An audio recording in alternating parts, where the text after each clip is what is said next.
नमस्कार। वक्त तो चला है मसले का और हरियाणा की बात कर ले तो सीएम मनोहर लाल की अध्यक्षता में कैबिनेट की बैठक हुई और बैठक में कई अहम फैसलों पर मुहर लगी है। बैठक में आपको बता दें कैबिनेट ने शीतकालीन सत्र बुलाए जाने को भी मंजूरी दे दी है, जहां शीतकालीन सत्र की तारीख को लेकर चर्चा की गई है। हालांकि बाद में सत्र की तारीख को बदल दिया गया है और अब 26 दिसंबर इसको कर दिया गया। हालांकि बैठक के बाद सीएम मनोहर लाल ने कहा कि नई हरियाणा आत्मनिर्भर टेक्सटाइल पॉलिसी 2022-25 को मंजूरी दी गई है। साथ ही प्रधानमंत्री नरेंद्र मोदी के 5S vision farm to fibre to factory to fashion to foreign के सिद्धांत पर पॉलिसी काम करेगी। इसके साथ ही उन्होंने कहा कि कपड़ा क्षेत्र में 4000 करोड़ रुपए के निवेश और 20,000 रोजगार देने का लक्ष्य है। हरियाणा लोक सेवा आयोग ने आयुष चिकित्सकों की भर्ती को मंजूरी दी है। शहरी स्थानीय निकाय विभाग के 4 अधिनियमों के निरस्त करने को प्रस्ताव को मंजूरी मिली है और इसके साथ ही GMDA और FMDA में CO नियुक्ति के संबंध में नियमों में संशोधन के प्रस्ताव को मंजूरी मिली है। वहीं सीएम मनोहर लाल ने कहा कि पुराने वाहन को स्क्रैप करके नए वाहन लेने पर नागरिक को 10% की छूट मिलेगी और पंजीकरण में भी 25% की छूट व्यक्ति को मिलेगी। फिलहाल रेवाड़ी एम्स के लिए जमीन के आधिकारिक तौर पर लीज पर मंजूरी भी मिली है।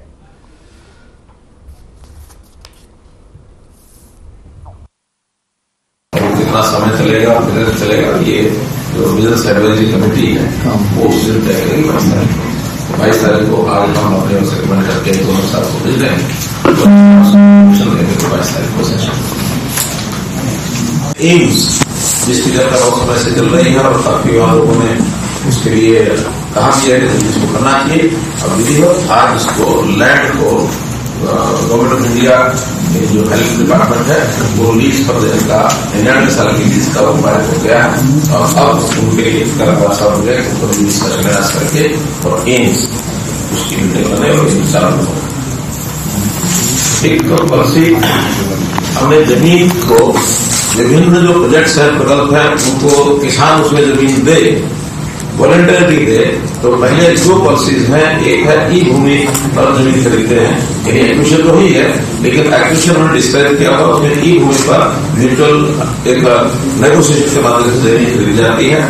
दूसरी पॉलिसी में बनाई है वो पूलिंग पॉलिसी।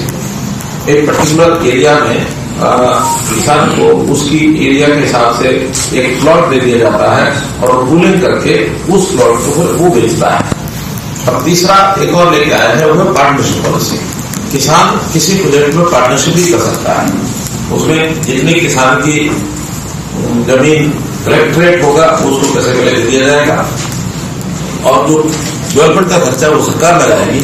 फिर उसको जो उसका रिसीट होगी उस रिसीट में 50% प्रॉफिट जो है जमीन के मालिक का और 50% सरकार का, यानी एजेंसी जो बनाएगी उसका। तो ऐसा प्रो डेटा जितने जमीन होगी उसको बांटते रहेंगे। 80% इस प्रकार से बढ़ने के बाद 20% जो रहेगी तो उसका एवरेज वेटेड प्राइस है उससे सरकार ले करके और किसान को उसका जो भाव दे दिया छूट मिलेगी। इस प्रकार से प्रोत्साहन दे रहे हैं कि पुराने वाहनों को लोग डिस्करेज करें, न करें और नए वाहन खरीदें। एक विषय जो पुलिस के जो वाहन है, हमारा 112 की जो गाड़ियां चलती है उस पर ड्राइवर्स की कमी थी। वहाँ डबल शिफ्ट में 24 घंटे चलती है सर्विस, तो उसमें 1500 नए पुलिस के ड्राइवर्स ये भर्ती किए जाएंगे। अभी पहले तो HPR में करेंगे और बाद में फिर उनमें से परमानेंट भी होंगे, यानी परमानेंट भर्ती अलग से की जा सकती है। अभी 1500 HPR में लिए जाएंगे। वाहन स्क्रैपिंग जैसे ट्रांसपोर्ट डिपार्टमेंट की ओर से आई है, जिसमें NCR एरिया में 10 वर्ष की अवधि पूरे कर चुके डीजल वाहन और 15 वर्ष पूरी कर चुके जो पेट्रोल के वाहन है, अब उनके ऊपर प्रतिबंध है।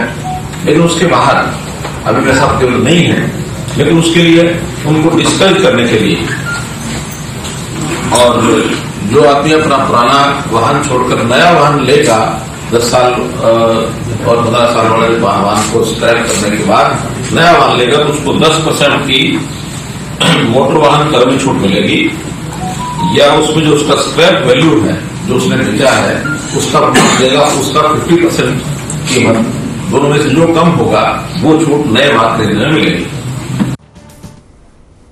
तो चलिए 26 तारीख से विधानसभा का शीतकालीन सत्र शुरू होगा। विपक्ष बिल्कुल तैयार है। विपक्ष से भी आपका परिचय करा देते हैं, पक्ष से भी आपका परिचय करा देते हैं और फिर चर्चा की शुरुआत करते हैं। चलिए, भूपेन्द्र सिंह गहलोत हमारे साथ बीजेपी के प्रवक्ता हैं, मौजूद हैं इस खास चर्चा में। डॉक्टर टीना कर्मवीर जी हैं, कांग्रेस की प्रवक्ता हैं, हमारे साथ इस खास चर्चा में मौजूद हैं। ओंकार सिंह प्रवक्ता हैं। इन लोग के आप तीनों मेहमानों का बहुत बहुत स्वागत है हमारे इस खास चर्चा में। सबसे पहले विपक्ष के पास ही चलते हैं। डॉक्टर टीना जी, क्या क्या मसले लेकर इस बार जा रही है विधानसभा में?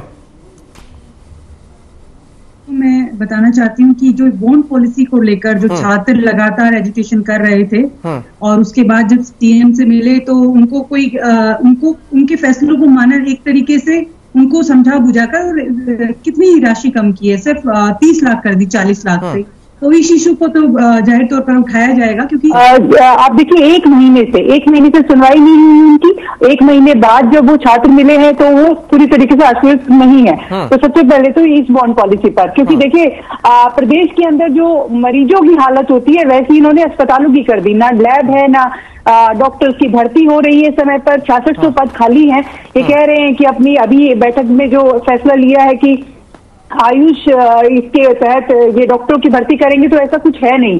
ये लोग जो पहले से भर्ती जो बच रही है उनको तो ये फुलफिल नहीं कर रहे हैं। तो सबसे अहम मुद्दा तो ये रहेगा बॉन्ड पॉलिसी को लेकर। और दूसरा रहेगा कि देखिए लगातार अहीर रेजिमेंट को लेकर प्रोटेस्ट हुआ और भी अनेक, जैसे किसानों का सबसे अहम मुद्दा रहेगा और युवाओं को लेकर, जो रोजगार को लेकर जो प्रदेश से दूसरे प्रदेश की तरफ जा रहे हैं, नौकरियों को लेकर युवा जो है भटक रहे हैं। एक उम्र के बाद उनको नौकरी नहीं मिल रही है, तो अब युवा क्या करे, सड़कों पर घूम रहे हैं। तो इस बार जो सबसे अहम मुद्दा रहेगा वो यही रहेगा कि युवाओं को रोजगार दिया जाए, क्योंकि सबसे ज्यादा यहाँ से दूसरे प्रदेशों में जा रहे हैं, जिसे पलायन कहते हैं। पलायन हो रहा है, क्योंकि सबसे बड़ी विडंबना है कि एक प्रदेश में जहाँ पर सब अपने प्रदेश में रहकर काम करना चाहते हैं तो दूसरी जगह जा रहे हैं। तो ये एक बहुत अहम मुद्दा रहेगा। और बॉन्ड पॉलिसी का मैं आऊंगा उस पर, एक बार चर्चा में सभी को ले लेते हैं। भूपेन्द्र सिंह गहलोत जी, इस बार तैयार रहिए, कहीं ना कहीं विपक्ष कई अहम और गंभीर मुद्दों के साथ 26 तारीख का इंतजार कर रही है। देखिए, ये जो अपोजिशन पार्टियां होती हैं, इनके पास करने को तो कुछ नहीं होता। ये तो सिर्फ एक ही बात होती है कि कोई भी आप कार्य करिए उसमें टिक्का टिप्पणी करने की बात करते हैं, चाहे वो कितनी भी लोकप्रिय योजना हो, क्योंकि सरकार को तो सारी चीजें देखनी है। सरकार को तो पॉलिसी की बात भी करनी है, जनता की बात भी करनी है, बेरोजगारों की बात भी करनी है, डॉक्टर्स की बात भी करनी है, सारे काम करने होते हैं। और अपोजिशन के पास सिवाय पर टिकने के कोई बात नहीं होती। हमारी जो सरकार है वो माननीय मुख्यमंत्री जी के नेतृत्व में बहुत ही लोकप्रिय सरकार लोगों की कल्याणकारी योजनाएं लेके आ रही है और किसी भी किस्म की कोई दिक्कत नहीं आएगी। रोज नई नई पॉलिसी भी आती है, रोजगार के लिए भी आ रही है। आज भी हमारी सरकार ने जो कैबिनेट का फैसला किया है उसमें भी रोजगार की जो अवसर है उसको बढ़ाने की बात की है। और मैं तो ये कहता हूँ सारी स्थिति हमारे बिल्कुल नियंत्रण में है और कोई ऐसी बात नहीं है। हम रोजगार भी दे रहे हैं, टीचर्स भी भर्ती कर रहे हैं, सारी चीजें हो रही हैं। कांग्रेस ने तो 60 साल में कुछ किया नहीं और ये जो हमारा अब 8 साल का शासन है उसमें ये ज्यादा टिप्पा टिप्पणी करते हैं। ये अपने शासन की बात नहीं देखते।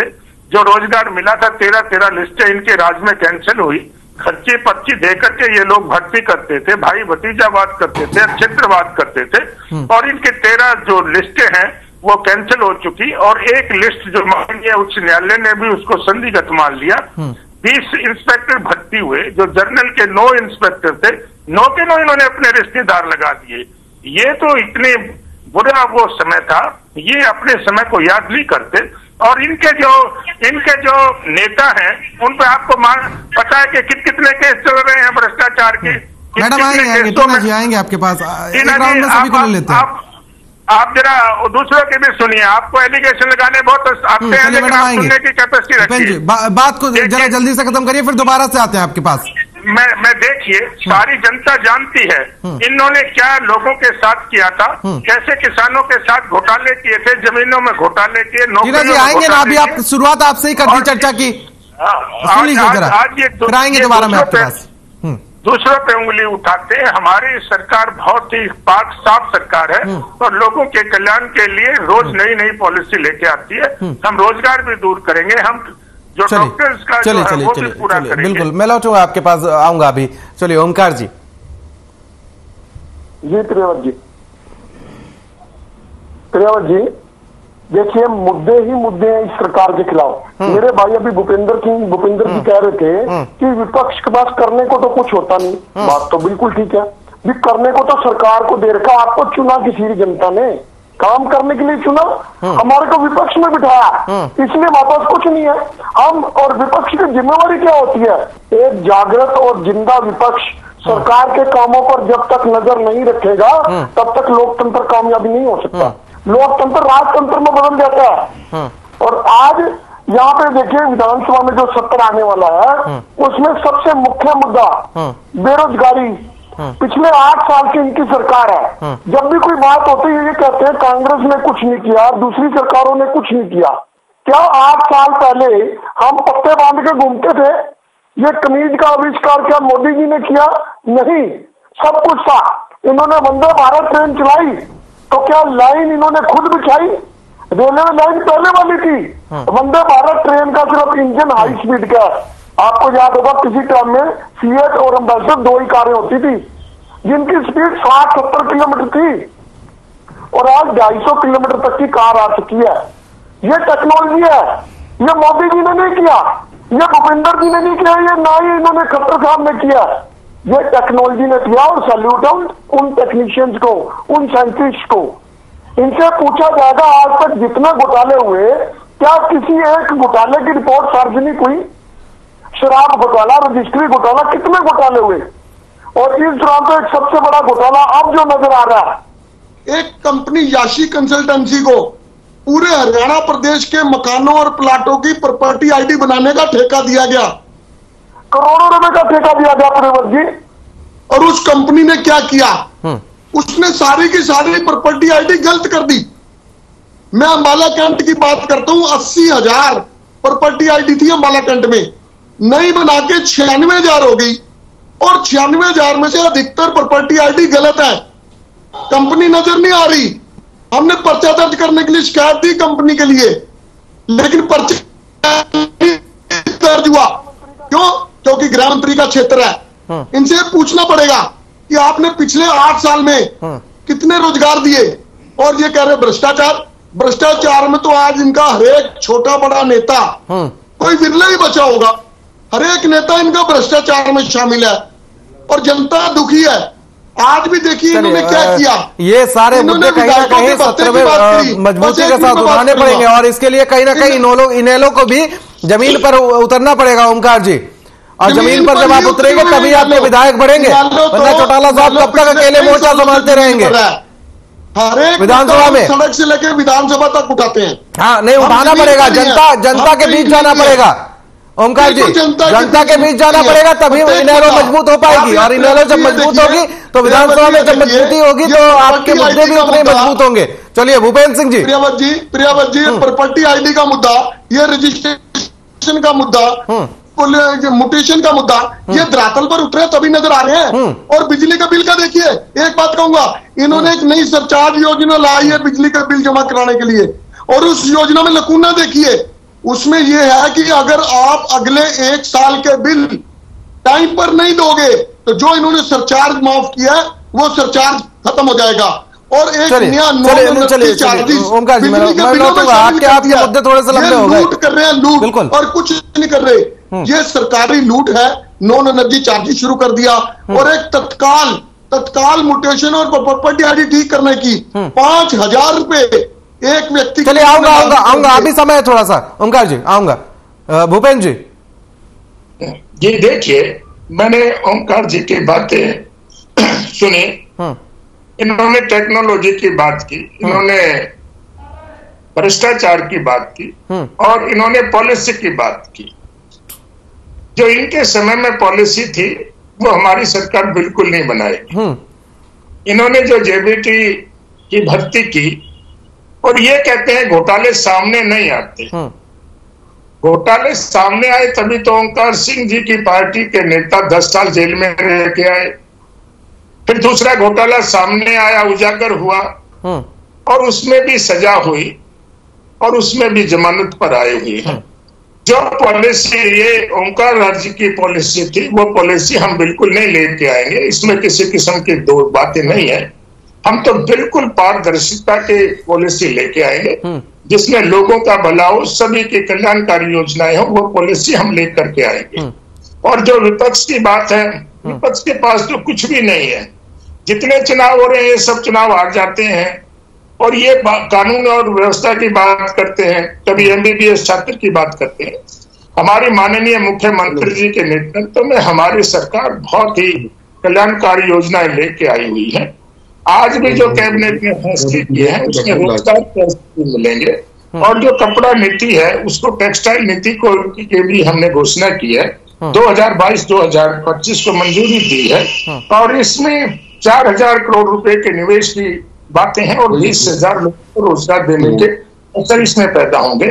हमारी जो सरकार है वो हर तरह की पारदर्शिता का काम करती है और जो भी नई नई टेक्नोलॉजी है, जितनी टेक्नोलॉजी हमारे देश में आई है, विकसित देशों में भी वो टेक्नोलॉजी बहुत बाद में आती है। चाहिए जो सेना की बात करिए, आप कोई भी बात करिए, हमारे यहाँ सारी की सारी नई टेक्नोलॉजी आ रही है और हमारा जो देश है उसमें आगे बढ़ रहा है। और आज मैं ये कहता हूँ कितनी बड़ी बात है, हमारे भारतवर्ष के लिए इससे बड़ी बात नहीं हो सकती। जो 20G ग्रुप के देश हैं, आज उनकी अध्यक्षता माननीय मोदी जी को मिली है। कभी सोच भी नहीं सकते थे। मिलती है प्रियावती, ये गलत बोल रहे हैं, ये तो रूटीन में आती है। अध्यक्षता बदलती रहती है, प्रत्येक साल बदलती रहती है। आपको याद होगा भारत में कॉमनवेल्थ की भी अध्यक्षता कर रखी है। समय दूंगा, ये तो समय दूंगा इस पर भी। चलिए नहीं, मुद्दे आप लिख लिया करिए ओंकार जी, जब समय आया करे आपका बोलने का तो बोला करिए। ऐसे सुन लेते पहले इनको। अरे भाई ये तो अध्यक्षता बदलती रहती है, ये इसको भी उपलब्धि बता रहे हैं जी। अभी आपका बारी आएगी, चलिए आप बोलना। चलिए भूपेन जी, एक मैं लौटूंगा, थोड़ा सा समय का भी अभाव। डॉक्टर टीना से कमेंट लेना चाहूंगा यहाँ पर। डॉक्टर टीना, देखिए, ये अभी भाजपा के प्रवक्ता ने कहा कि विपक्ष जो है वो टीका टिप्पणी करता है, तो विपक्ष में इतना अहंकार नहीं दिखाना चाहिए। विपक्ष में तो ये पहले ये भी रहे हैं, तो अगर हमारी तो जिम्मेदारी है, हम तो लगातार जनता के मुद्दे उठा रहे हैं। अब आप देखिए क्यों घबराए हुए हैं, इनके खुद का गठबंधन टूटने वाला है। दिग्विजय सिंह चौटाला ने क्या कहा है कि 5100 रुपए अगर पेंशन नहीं की गई, जो चुनावी मुद्दा था, चुनावी इन्होंने वादा किया था, वो तो ये पूरा नहीं कर पा रहे। इनके खुद के जो मैं पहले बोल रही थी कि गठबंधन के जो साथी है वो इनसे नाराज है, तो ये जनता को कैसे खुश कर पाएंगे। जिस तरीके से ये लगातार बैठक में ऐसे पैसले लेकर आ रहे हैं, लेकिन कहीं भी पेंशन का मुद्दा तो इन्होंने नहीं उठाया। ये तो सबसे जरूरी था ना इन्होंने रोजगार को लेकर कोई ऐसा फैसला, अहम फैसला जिसे कहे कि हाँ, कि अगर जनता अगर ऐसे देख रही है कि ये कर क्या रहे हैं। 8 साल इनको समय दिया, अभी भी अब तो इनका जाने का समय हो गया है। अब तो एटलीस्ट इन लोगों को जनता पर एक तरीके से कहे कि उन पर ध्यान देते हुए उनके सारे फैसलों को मानना चाहिए और उनको जो रोजगार और जो शिक्षा, महंगाई जो बढ़ रही है उस पर पूरी तरीके से ध्यान देना चाहिए। जिस तरीके से ये बैठक में जो ये फैसले लिए हैं, हम तो इसे क्या कहेंगे, निराधारी कह सकते हैं। क्योंकि ये अगर कोई ऐसा फैसला लेके आते हैं, ये क्या करते हैं, ऐसी स्कीम लेके आते हैं, ऐसी स्कीम लॉन्च कर देते हैं कि अब हम ये कर रहे हैं, अब ये कर रहे हैं, लेकिन उसको क्या ठीक से इम्प्लीमेंट कर पाते हैं? हाँ। अगर ये ठीक से इम्प्लीमेंट करते तो आज देखिए जो छात्र जिनको लैब में पढ़ना चाहिए, अपने क्लासरूम में पढ़ना चाहिए, जो डॉक्टर्स पेशेंट की देश की सेवा करने में लगे हुए, वो लोग तो प्रोटेस्ट कर रहे हैं। आप उन पर तो ध्यान दे नहीं रहे हैं। और जिस तरीके से मुझे लगता है कि ये जो 5100 रुपए पेंशन वाला मुद्दा, ये तो इनको इसमें इंक्लूड करना चाहिए था, वो तो हुआ नहीं। और विपक्ष इन मुद्दों को जाहिर तौर पर उठाएगा, क्योंकि जिस तरीके से सरकार ने इनके ऊपर जनता ने इनके ऊपर भरोसा किया और इनको 8 साल तक लगातार मौका दिया, तो उस मौके का चलिए टीना जी, थोड़ा सा समय का अभाव, एक फाइनल कमेंट में ओंकार सिंह जी से लूंगा, फिर आऊंगा भूपेन जी आपके पास। प्रियावत जी ये बात करते हैं कि 20 देशों की अध्यक्षता का मौका इनको मिला, ये नहीं, वो बात में थोड़ा सा फाइनल कमेंट के तौर पर कैबिनेट में जो आपके कैबिनेट का जो सत्र होगा उसमें आप क्या मुद्दे उठाएंगे, उस पर बात कर लेते हैं एक फाइनल कमेंट के तौर पर। उसमें प्रियावत जी मुख्य मुद्दे तो बेरोजगारी, भ्रष्टाचार, घोटाले और मेन मुख्य मुद्दा रहेगा जो अहीर रेजिमेंट और एमबीबीएस छात्रों के लिए जो इन्होंने फीस पहले 80,000 रुपए साल ली जाती थी। क्या 2014 से पहले डॉक्टर की पढ़ाई नहीं थी भारत में? क्या 2014 से पहले डॉक्टर नहीं बनते थे? इन्होंने 80,000 रुपए साल की फीस को बढ़ाकर 10,000 रुपए साल कर दिया और क्या दिया, जो 40 होगी ना ये आपको नहीं देनी है, ये आपको बैंक देगा और बैंक से ये। ओमकार जी, फिर इनेलो पार्टियां सबसे आगे बैठती है प्रदर्शन करने के लिए कि हरियाणा में डॉक्टर्स की कमी है? ओमकार जी, इनेलो ही सबसे आगे होती है प्रदर्शन करने कि हरियाणा में डॉक्टर्स की कमी है? जी, हरियाणा में डॉक्टर्स की कमी नहीं है। अगर सरकार की पॉलिसी ठीक हो, अगर सरकार की सेवा की नीतियां ठीक हो तो डॉक्टर क्यों दूसरी जगह जाएगा, क्यों निजी सर्विस में जाएगा? ये सुविधाएं तो हरियाणा सरकार तो कह रही है ना कि हम आपको नौकरी देंगे, आपका जो कर्ज है, जो आपने लोन लिया है वो भी हम भरेंगे। नहीं तो लिखित में कहा दे रही, कौन सी गारंटी दे रही है? चलिए भूपेन जी, ये है भूपेन जी देखिए एक फाइनल कमेंट में लेना चाहूंगा आपका। मैं ये कहना चाहता हूं, व्यक्ति का बेटे को डॉक्टर बनने चलिए भूपेन जी, थोड़ा समय का अभाव, एक फाइनल कमेंट ले लेते हैं। भूपेन जी 20 सेकंड में बात खत्म करिए अपनी। जो बातें ये कहते हैं एमबीबीएस डॉक्टर के बारे में कहते हैं, हमारी जो स्वास्थ्य की योजना आई है, चाहे चिरायु योजना है, चाहे अभी हमने एक और योजना लॉन्च की है मुख्यमंत्री निरोग योजना, उसमें डॉक्टरों की बहुत जरूरत पड़ेगी। और हमारी सरकार ये चाहती है कि जितने भी गरीब लोग हैं, हरियाणा प्रदेश की जितनी जनता है, उसको सबको सरकारी इलाज मिले, सरकारी डॉक्टर मिले।